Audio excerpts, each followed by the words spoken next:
வணக்கம் நண்பர்களே, இன்றைக்கி நம்ம என்ன பார்க்க போகிறோம்னு பார்த்தீங்கன்னா, சேப்பங்கிழங்கு ரோஸ்ட்டும் வெண்டைக்காய் சாம்பாரும் தான் பார்க்க போகிறோம். சேப்பங்கிழங்கு வச்சு ஏற்கனவே நான் ஒரு மசாலா போட்டிருக்கேன் நம்ம சேனலில். அது நீங்கள் பார்க்கலைன்னா அதை போய் செக் பண்ணுங்கள், நான் லிங்க் கொடுக்குறேன். இப்போ இந்த சேப்பங்கிழங்கு ரோஸ்ட்டும் வெண்டைக்காய் சாம்பாரும் எப்படி பண்ணலான்னு பார்க்கலாம் வாங்க.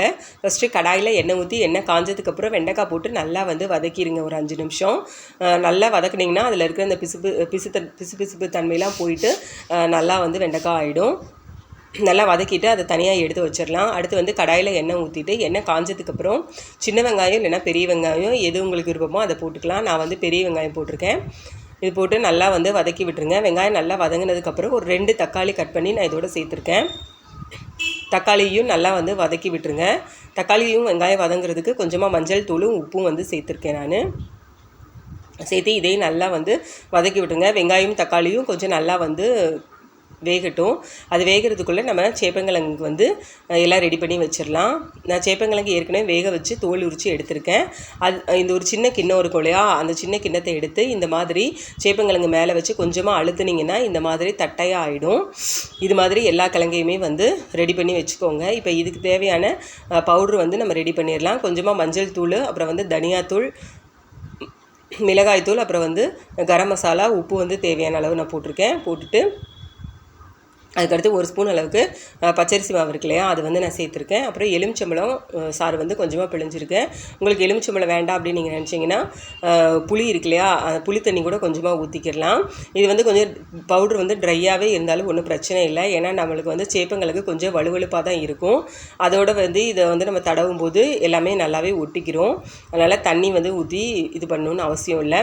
நான் கொஞ்சமாக காஷ்மீரி சில்லி பவுடரும் போட்டிருக்கேன். இதே மாதிரி அந்த பவுடரை நல்லா மிக்ஸ் பண்ணிவிட்டு எல்லா அந்த கிழங்கு இருக்குது நம்ம பண்ணி வச்சுருக்கோம் இல்லையா, அது மேலே பூரா தூவி விட்டு கையை வச்சு ப்ரெஸ் பண்ணிங்கனாலே போதும். எல்லா பவுடரும் நல்லா அதில் ஒட்டிக்கிறோம். இது இப்போ ஒரு 10 நிமிஷம் அது பாட்டுக்கு இருக்கட்டும். அதுங்களே நம்ம சாம்பாரை ரெடி பண்ணிடலாம். இப்போ பார்த்திங்கன்னா தெரியும், தக்காளி நல்லா வெந்துருச்சு. நம்ம ஏற்கனவே வதக்கின வெண்டைக்காய் இருக்கு இல்லையா, அதை இதோடு சேர்த்து நல்லா கொஞ்சம் வதக்கி விட்டுருங்க. நல்லா வதக்கி விட்டுட்டு இதில் நம்ம மசாலாலாம் போட்டுக்கிடலாம். தேவையான அளவுக்கு மிளகாத்தூள், அப்புறம் சாம்பார் தூள் போட்டு நல்லா வதக்கி விட்டுருங்க.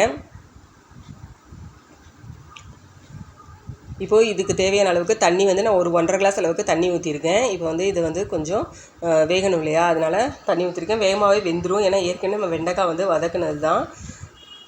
இந்த குழம்புக்கு தேவையான அளவுக்கு உப்பும் நம்ம சேர்த்துடலாம். சேர்த்துட்டு இப்போ இதை நல்லா வேகட்டும். ஒரு 5 நிமிஷம் பாருங்கள். நல்லா வெந்து வெண்டைக்காய் வந்துருச்சு. இப்போ புளி தண்ணி இருக்கு இல்லையா, அது நம்ம இதோட சேர்த்துக்கலாம். புளி ஒரு சின்ன சைஸ் அளவுக்கு தான் புளி சின்னதாக தான் வச்சுருந்தேன். அதை கரைச்சி இதில் ஊற்றிக்கலாம்.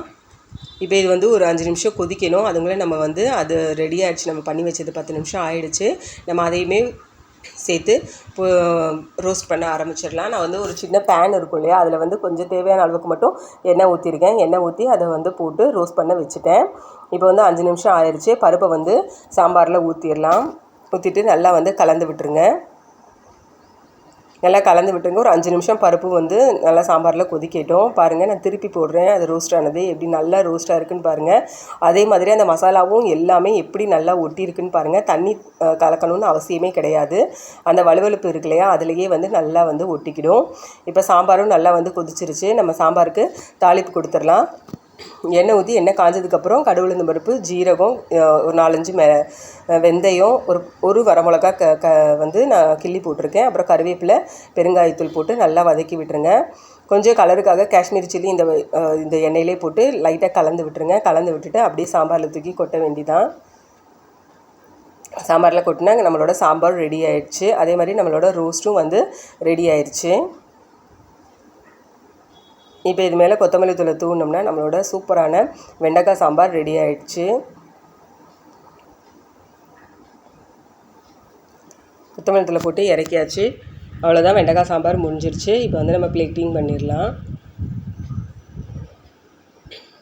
இது ரெண்டுக்குமே காம்பினேஷன் சூப்பராக இருக்கும். சாப்பிடாத பசங்க கூட சேப்பங்கிழங்க விரும்பி சாப்பிடுவாங்க. அதே மாதிரி வெண்டைக்காயும் இதே மாதிரி சாம்பார் வச்சிங்கன்னா வலுவலுப்பு தன்மை இல்லாமல் ரொம்ப நல்லாயிருக்கும். ட்ரை பண்ணி பார்த்துட்டு எப்படி இருக்குன்னு கமெண்ட் பண்ணுங்கள், ஷேர் பண்ணுங்கள், சப்ஸ்கிரைப் பண்ணுங்கள்.